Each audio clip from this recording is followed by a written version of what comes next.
नमस्कार दोस्तों, हम अपनी क्लास आज से बुद्धि टॉपिक को स्टार्ट कर रहे हैं। और बुद्धि जो है उसको सबसे पहली बात तो शब्द किसने दिया था? बुद्धि। बुद्धि शब्द को देने वाले फ्रांसिस गाल्टन हुआ करते थे। फ्रांसिस गाल्टन ने 1885 ईस्वी में ये शब्द दिया था कि बुद्धि जैसी कोई चीज होती है। इस की बात करें तो अब जो बुद्धि होती है उसको कहा है वैज्ञानिकों ने, मनोवैज्ञानिकों ने कहा है कि ये जो है अमूर्त संप्रत्य है। बुद्धि जो है ना, विभिन्न प्रकार की योग्यताओं को ही क्या कहा है उन्होंने? बुद्धि कहा है। इधर से बात करते हैं कि विभिन्न प्रकार की समस्याओं को समाधान करने की जो क्षमता है वही क्या है? बुद्धि है। और अलग अलग मनोवैज्ञानिक आए, उन्होंने अलग अलग अपने मत दिए, किस प्रकार से मत दिए, कैसे कैसे दिए, सारी चर्चा में फुल डिटेल्ड बात करेंगे। तो आज टॉपिक अपना रहेगा कौन सा? बुद्धि। बुद्धि। तो सबसे पहले मैंने कहा कि शब्द की बात करूं कि बुद्धि शब्द किसने दिया, तो शब्द दिया था फ्रांसिस गाल्टन साहब ने। किसने दिया था? फ्रांसिस गाल्टन साहब, इन्होंने ये शब्द दिया। और शब्द की बात करूं तो कब दिया? तो 1885 ईस्वी में इन्होंने ये शब्द दिया था। कौन सा शब्द दिया था? बुद्धि शब्द दिया था। अब सबसे पहली बात कि बुद्धि है क्या? तो बुद्धि जो है अमूर्त संप्रत्य। दिखता है क्या? नहीं दिखता। जब नहीं दिखता है तो इसका मतलब ये क्या है? अमूर्त है ना। अमूर्त संप्रत्य है। कैसा संप्रत्य है? अमूर्त संप्रत्यय। अमूर्त संप्रत्यय है। पहली बात तो ये हो गई, है ना। विभिन्न प्रकार की जो योग्यता है ना, विभिन्न प्रकार की योग्यताएं, विभिन्न प्रकार की क्या योग्यताएं? योग्यताएं ही क्या है? योग्यताएं ही बुद्धि है।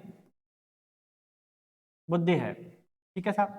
इसके बाद में विभिन्न प्रकार की समस्याओं का समाधान करने की क्षमता जो है, विभिन्न प्रकार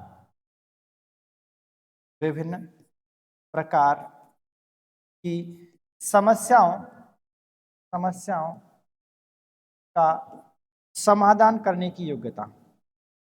समाधान करने की जो योग्यता है, करने की योग्यता, योग्यता को ही क्या कहा जाता है? को ही बुद्धि कहा जाता है। बुद्धि कहा जाता है। बुद्धि कहा जाता है। इसके बाद में और बात करते हैं कि और क्या क्या चीजें हैं, तो ये भी साथ में ध्यान रखनी है कि पहली बात ये कहा जाता है समायोजन की योग्यता है। किसकी योग्यता है ये? समायोजन की योग्यता। समायोजन की क्या कहा जाता है? योग्यता। अच्छा, समायोजन की योग्यता की बात करें तो समायोजन की योग्यता कहने वाले कौन थे? तो स्टर्न साहब थे, इन्होंने कहा कि समायोजन की योग्यता है। वर्ट साहब थे, इन्होंने कहा कि समायोजन की योग्यता है ना। इधर से बात करते हैं बिने साहब, अल्फ्रेड बिने साहब आए, इन्होंने भी कहा कि समायोजन की क्या है? योग्यता है। इधर से बात करते हैं तो इसके बाद में दूसरी बात आती है कि ये तो है क्या? ये अमूर्त अमूर्त चिंतन की योग्यता है। किसकी है? अमूर्त चिंतन की योग्यता है। अमूर्त चिंतन की योग्यता। इसको अमूर्त चिंतन की योग्यता कहने वाला कौन था? योग्यता। तो अमूर्त चिंतन की योग्यता कहने वाले टर्मन साहब थे, इन्होंने कहा कि बिल्कुल अमूर्त चिंतन की क्या है? ये योग्यता है। इधर से तीसरी बात करते हैं कि सीखने की योग्यता। किसकी योग्यता? सीखने की योग्यता। और यदि सीखने की योग्यता की बात करें तो सीखने की योग्यता कहने वाले कौन थे? तो थॉर्नडाइक साहब, है ना। थॉर्नडाइक साहब ने कहा कि ये तो क्या है? थॉर्नडाइक साहब ने कहा सीखने की योग्यता है। इस प्रकार से मैंने बुद्धि के बारे में चर्चाएं करी। क्लास चल रही है भाई साहब? हाँ, क्लास चल रही है। बाहर से गेट लगा देना, ठीक है? लगा देना, गेट लगा देना। तुम मानोगे नहीं।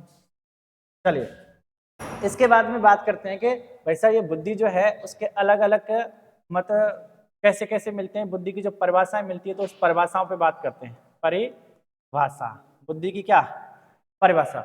और बुद्धि की परिभाषा में बात करते हैं, सबसे पहले आए फ्रांसिस गाल्टन साहब। एक नाम मिलता है आपको, क्या? Francis Galton. क्या मिलता है?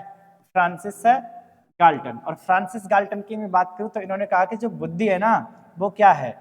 बुद्धि पहचानने, क्या करने? पहचानने, पहचानने व सीखने की शक्ति है। पहचानने व सीखने की शक्ति है। और इसी शक्ति को क्या कहा जाता है? बुद्धि कहा जाता है। इनके अनुसार बात करते हैं। इसके बाद बात करते हैं, टर्मन साहब आए। क्या आए? टर्मन साहब। इन टर्मन साहब ने कहा कि जो बुद्धि है, बुद्धि अमूर्त विचारों, बुद्धि अमूर्त विचारों, अमूर्त विचारों के बारे में चिंतन करने की योग्यता है। बारे में किसकी योग्यता है? चिंतन करने की योग्यता है। चिंतन करने की क्या है? चिंतन करने की योग्यता है। ये कौन कह रहा है? टर्मन साहब कह रहे हैं। इसके बाद में फिर कौन आया?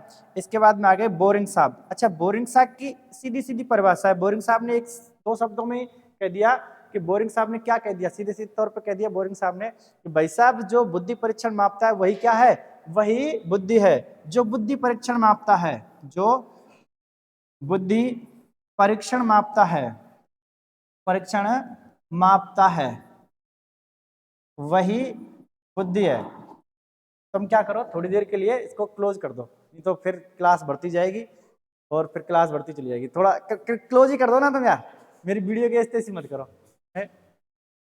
तो बुद्धि वही क्या है, बुद्धि है, ये कह रहा है।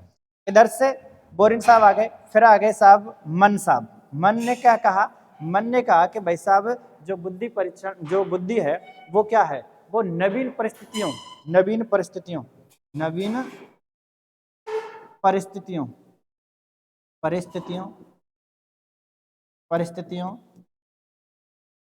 परिस्थितियों को झेलने की, नवीन परिस्थितियों को झेलने की मस्तिष्क की नमनीयता, किसकी नमनीयता, मस्तिष्क की नमनीयता, नमनीयता, नमनीयता ही क्या है, नमनीयता ही क्या है, बुद्धि है। नमनीयता ही क्या है, बुद्धि है। ये किसके बारे में हमने याद रखना है, फ्रांसिस गाल्टन, टर्मन, बोरिंग और मन साहब के बारे में बात करी हमने। फिर इसके बाद में कौन आए, थॉर्नडाइक साहब आए। और थॉर्नडाइक साहब ने क्या कहा, तो थॉर्नडाइक साहब ने कहा कि भाई साहब बात आपकी सभी सही है, लेकिन याद ये रखना है कि जो सत्य या तथ्य, सत्य या तथ्य के दृष्टिकोण से, तथ्य के दृष्टिकोण से, है ना, उत्तम प्रतिक्रियाओं की शक्ल, उत्तम प्रतिक्रियाओं की शक्ल, प्रतिक्रियाओं की क्या, प्रतिक्रियाओं की शक्ल ही क्या है, शक्ल ही बुद्धि है, शक्ल ही बुद्धि है। कौन कह रहा है, थॉर्नडाइक साहब कह रहा है ना। ये भी बात आपको याद रख लेनी है। वुडवर्थ साहब आए और वुडवर्थ साहब ने क्या कहा, वुडवर्थ साहब ने कहा कि भाई साहब जो बुद्धि है ना, बुद्धि, बुद्धि कार्य करने की विधि है, कार्य करने की क्या है, कार्य करने की विधि है। ये कौन कह रहा है, ये कह रहे हैं साहब वुडवर्थ साहब। इस प्रकार से हमने कुछ परिभाषाओं की चर्चा करी। बुद्धि के बारे में कौन कौन सी परिभाषाएं रही, देखिए सबसे पहले मैंने फ्रांसिस गाल्टन की बात करी, फिर इसके बाद टर्मन की बात करी, बोरिंग की बात करी, मन की बात करी, और फिर इसके बाद मैंने चर्चा करी है किसकी, थॉर्नडाइक की, और फिर चर्चा करी है वुडवर्थ साहब की। इन्होंने ये परिभाषाएं दी हैं, ये परिभाषाएं इनमें से जो इंपॉर्टेंट है वो मैंने इसमें रखी है। बाकी की तो यूं तो परिभाषा आप कितनी पढ़ते जाओ पढ़ते जाओ पढ़ते जाओ, बहुत सारी हजारों परिभाषा आपको देखने को मिल जाएंगी। लेकिन थॉर्नडाइक साहब को क्यों लिया, क्योंकि थॉर्नडाइक साहब को हम पढ़ेंगे, वुडवर्थ साहब को हम पढ़ेंगे, इधर से बात करते हैं फ्रांसिस गाल्टन साहब को हम पढ़ेंगे, टर्मन को हम पढ़ेंगे। इस वजह से परिभाषा इंपॉर्टेंट है और कई बार एग्जाम में पूछी गई है, इसलिए मैंने ये परिभाषाओं को एकत्रित किया है। इसके बाद में बात करते हैं कि जो बुद्धि है ना, बुद्धि के प्रकार बताने वाले कौन कौन आए, बुद्धि के प्रकार। और बुद्धि के प्रकारों की मैं बात करूं तो बुद्धि के प्रकार कितने बताए, 3 प्रकार बताए। किस किस ने बताए, इस पे भी चर्चा करते हैं। तो बुद्धि के 3 प्रकारों में तो सबसे पहले तो मैं बात करता हूं थॉर्नडाइक साहब, किसकी बात करता हूं, थॉर्नडाइक साहब। थॉर्नडाइक साहब ने क्या किया, इधर से इसी समय पर गैरेट साहब ने, दोनों ने अपनी अपनी बुद्धि के बारे में कहा कि बुद्धि कितने प्रकार की होती है। दोनों ने बुद्धि के प्रकार बताए और दोनों के बुद्धि के प्रकारों में क्या क्या चर्चा है देख लेते हैं। दोनों के बुद्धि के प्रकारों में सबसे पहले मैं बात करता हूं, थॉर्नडाइक साहब ने कहा एक बुद्धि होती है यांत्रिक बुद्धि। कौन सी बुद्धि होती है, यांत्रिक बुद्धि। और यांत्रिक बुद्धि के बाद में फिर इन्होंने कहा कि दूसरी जो बुद्धि होती है वो होती है अमूर्त बुद्धि। कौन सी बुद्धि होती है, अमूर्त बुद्धि। इधर से बात करता हूं कि आगे वाली चर्चा तीसरी वाली जो है वो है सामाजिक बुद्धि। कौन सी बुद्धि है, सामाजिक बुद्धि। और सामाजिक बुद्धि है, इधर से मैं अब आता हूं गैरेट साहब की। तो 1920 में इन्होंने क्या दिया था, बुद्धि के बारे में बताया था। तो नंबर 1 बताई थी मूर्त बुद्धि। कौन सी बुद्धि, मूर्त बुद्धि। इधर से बात करें, दूसरी बात करें तो इन्होंने कहा अमूर्त बुद्धि, अमूर्त बुद्धि। और फिर तीसरी बात इन्होंने कहा कि भाई साहब एक बुद्धि और है, और वो कौन सी बुद्धि है, सामाजिक बुद्धि। अच्छा, ये जो बुद्धियां हैं लगभग लगभग किससे, थॉर्नडाइक साहब से मिलती जुलती हैं। अब यांत्रिक का नाम ही क्या होता है, यांत्रिक का नाम ही होता है मूर्त। गामक बुद्धि बोल सकते हैं इसको, गत्यात्मक बुद्धि बोल सकते हैं, कुछ भी आप इनमें से बोल सकते हैं, है ना। अब यांत्रिक बुद्धि जो होती है वो किनके अंदर पाई जाती है, जो मशीनों को या उपकरणों को यूज में ज्यादा लेते हैं। जैसे मैं कारीगर की बात करूं, इंजीनियर की बात करूं, इधर से बात करता हूं कि भाई जो मैकेनिक होते हैं वो भी, नर्तक, वादक, ये सारी जो मशीनों को काम में लेते हैं उस बुद्धि को क्या कहते हैं हम? यांत्रिक बुद्धि कहते हैं। अमूर्त बुद्धि की बात करें तो सोचने विचारने वाले होते हैं, जैसे मनोवैज्ञानिक की बात करूं मैं, इधर से वैज्ञानिक की बात करूं, डॉक्टर की बात करूं, इधर से बात कर लेता हूं लेखक की, पत्रकार की, वकील की, ये सारे कौन होते हैं? ये आते हैं अमूर्त बुद्धि में। सामाजिक बुद्धि की बात करूं तो सामाजिक बुद्धि में जो आते हैं वो कौन कौन आते हैं? तो सामाजिक बुद्धि में राजनेता आते हैं। राजनेता की बात करें, समाज सेवी की बात करें, जो समाज के लिए कार्य करते हैं वो आते हैं। तो इसको हम क्या बोलते हैं? इसको बोलते हैं हम कौन सी बुद्धि? सामाजिक बुद्धि बोलते हैं, है ना।